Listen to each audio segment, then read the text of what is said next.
പ്രവാസി ഭാരതി 1539 AM. പ്രവാസി ഭാരതി മുഖപ്രസംഗം. പൊയ്മുഖങ്ങൾക്ക് നേരെ ഒരു പോർമുഖം. 6 കോർപ്പറേഷനുകൾ, 87 മുനിസിപ്പാലിറ്റികൾ, 14 ജില്ലാ പഞ്ചായത്തുകൾ, 152 ബ്ലോക്ക് പഞ്ചായത്തുകൾ, 941 ഗ്രാമപഞ്ചായത്തുകൾ. അങ്ങനെ കേരളത്തിലാകെ 1200 തദ്ദേശ സ്വയംഭരണ സ്ഥാപനങ്ങൾ. മലയാളി കണ്ടറിയുന്ന ജനാധിപത്യം ഇവിടെയാണ്.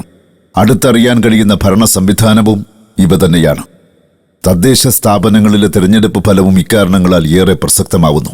നിലവിലെ ഭരണസമിതിക്ക് 2 വർഷത്തെ കൂടി കാലാവധിയുള്ള മട്ടന്നൂർ നഗരസഭ ഒഴികെ കേരളത്തിലെ 1199 തദ്ദേശ സ്വയംഭരണ സ്ഥാപനങ്ങളിലെ 21,865 വാർഡുകളിലേക്കായി ഈ ഡിസംബർ മാസത്തിലെ 8, 10, 14 തീയതികളിൽ 3 ഘട്ടമായി തെരഞ്ഞെടുപ്പ് നടന്നു.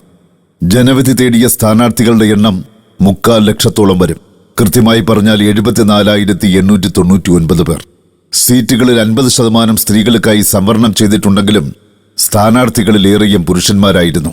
38,593 പുരുഷന്മാരും 36,305 സ്ത്രീകളും. ട്രാൻസ്ജെൻഡർ വിഭാഗത്തിലെ ഒരു സ്ഥാനാർത്ഥിയും തദ്ദേശ തെരഞ്ഞെടുപ്പിന്റെ അങ്കത്തട്ടിലേക്ക് ഇറങ്ങിയപ്പോൾ ജനങ്ങളും ഉഷാറായി.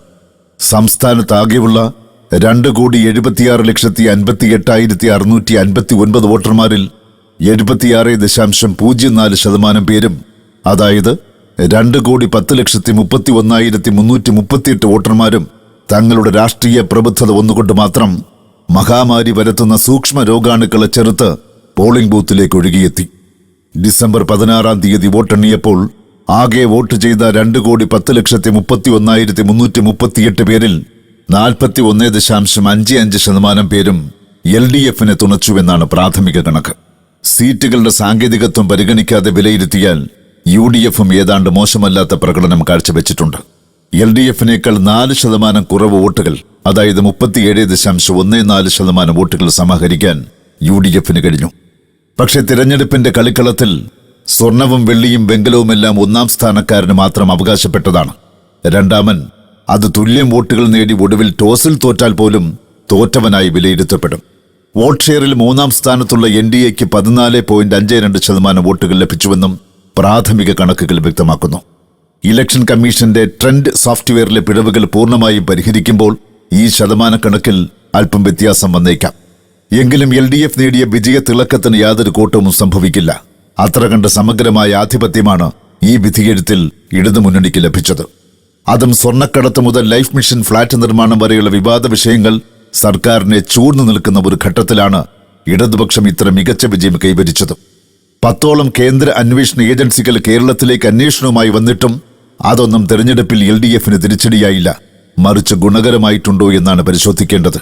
കാരണം കേന്ദ്ര സർക്കാരിന്റെ ഇംഗിതത്തിനനുസരിച്ച് കേന്ദ്ര ഏജൻസികൾ സംസ്ഥാന സർക്കാരുകളെ പ്രതിരോധത്തിലാക്കുന്നുവെന്ന LDFിന്റെ ആരോപണം ഒരു വേള സംസ്ഥാന സർക്കാരിന് അനുകൂലമായൊരു വികാരം സൃഷ്ടിക്കുന്നതിൽ ജനങ്ങളെ സ്വാധീനിച്ചിരിക്കാം.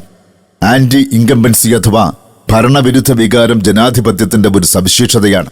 സാക്ഷാൽ ഡൊണാൾഡ് ട്രംപ് പോലും ജോ ബൈഡന്റെ മുൻപിൽ അടപടലം വീണത് ജനങ്ങളിലെ ഈ ഒരു പ്രവണത കാരണമാണ്. പക്ഷേ തദ്ദേശ ജനവിധിയിൽ അതല്ല കണ്ടത്. വേണമെങ്കിലൊരു വാദത്തിന് തദ്ദേശ തെരഞ്ഞെടുപ്പിൽ വ്യക്തികളെ നോക്കിയാണ് ജനങ്ങൾ വോട്ട് കൊത്തുന്നതെന്ന് കരുതാം. എന്നാൽ ഒരു നിയമസഭാ മണ്ഡലത്തിലെ പാതിയോളം വിസ്തൃതമായ ജില്ലാ പഞ്ചായത്ത് ഡിവിഷനുകളിൽ വ്യക്തിബന്ധത്തിന്റെ പേരിൽ മലയാളി വോട്ട് ചെയ്തുവെന്ന് വിശ്വസിക്കുക പ്രയാസമാണ്. കുറഞ്ഞപക്ഷം കേരളത്തിലെ 331 ജില്ലാ പഞ്ചായത്ത് ഡിവിഷനുകളിലെങ്കിലും രാഷ്ട്രീയ വോട്ടുകൾ വീണിട്ടുണ്ട്.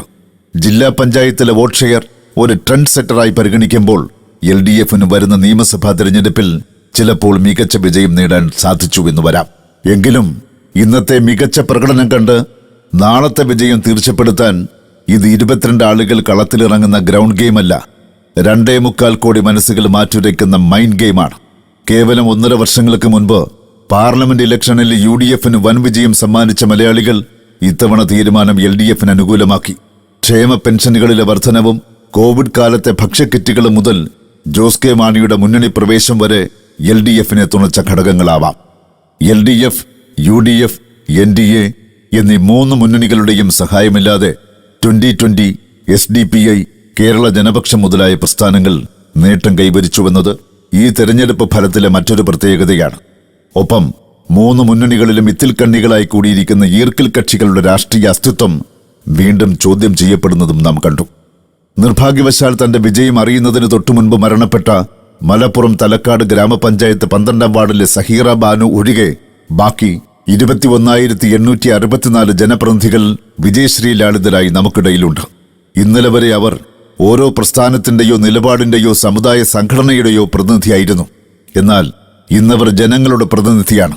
അതെ, തനിക്ക് വോട്ട് ചെയ്യാതിരുന്നവരുടെയും പ്രതിനിധി, തന്റെ എതിർ സ്ഥാനാർത്ഥിയുടെയും പ്രതിനിധി, ജാതിമത വർഗവർണ്ണ ഭാഷാ ലിംഗഭേദങ്ങൾക്കൊക്കെ അപ്പുറം ഒരു ദേശത്തെ ആബാലവൃത്തം ജനങ്ങളുടെയും പ്രതിനിധി.